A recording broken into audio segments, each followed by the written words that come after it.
Hi everybody. Welcome to the Ecology Experiment. My name is Sam Ansaldi. I'll be your instructor, and I am here to narrate Lesson 1, The Forest, for you.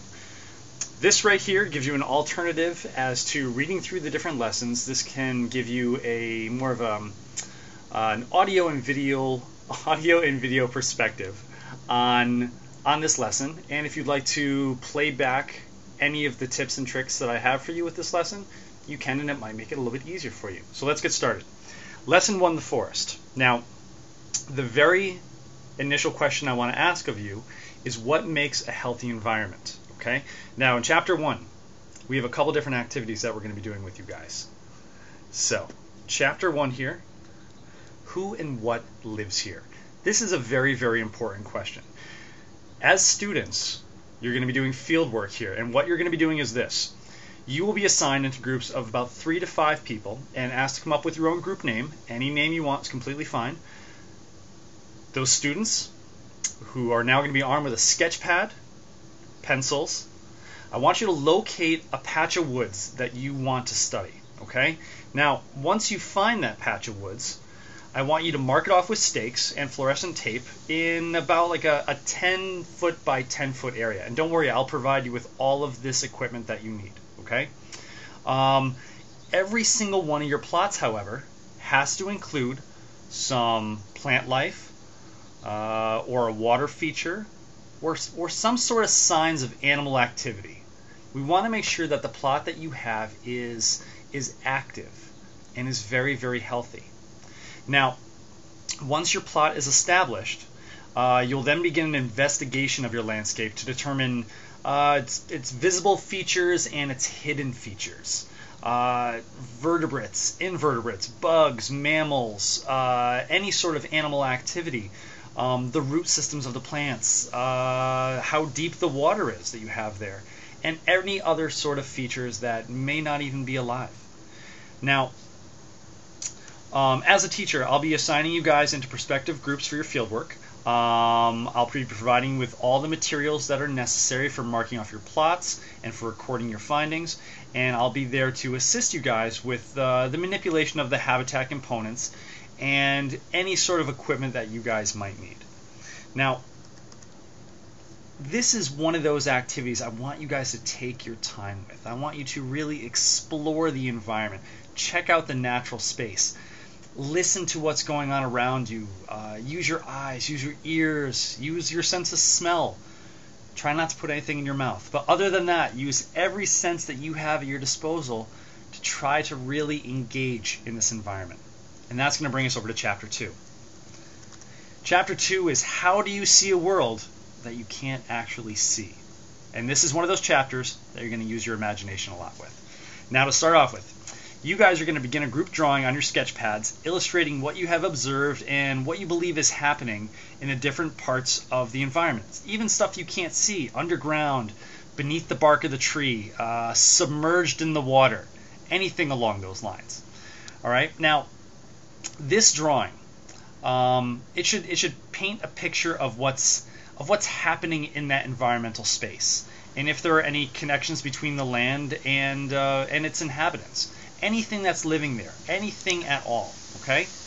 Now, I want you guys to add your own vision and your own theories to this drawing, even if they don't correspond with each other's. I want you guys to have one big, nice drawing that will actually take and have a bunch of different ideas, a bunch of different theories, a bunch of different drawings, all sorts of stuff on it that describe the way that you envision this environment to be, okay? And then on the sketch, on the paper, you guys indicate the area that you contributed to, just with your initials next to it. Now, as an alternative to this, okay, if you don't feel that you can draw, if you don't feel that you can express what you want to in this way, an alternative is instead of drawing, I want what you've observed in the habitat. You have the option of writing a story of what you've seen, or you can actually tell me a story. Tell me the tale of what you have seen and what you think is in that habitat. I want to give you guys a lot of different options to be able to do this with. 'Cause this is all about creativity. It's all about imagination. I want you guys to really be able to utilize everything at your disposal. Okay? And throughout this activity, I'll be there to help you guys in any way possible. And this is actually going to bring us into Chapter 3. Now, the first 2 chapters, you guys are going to be there with me. Okay? I'll be there to answer questions. We'll be out in the field. We'll be doing all this together. Chapter 3 is a little bit different because Chapter 3 is the online component. This is something that you guys are going to be doing individually.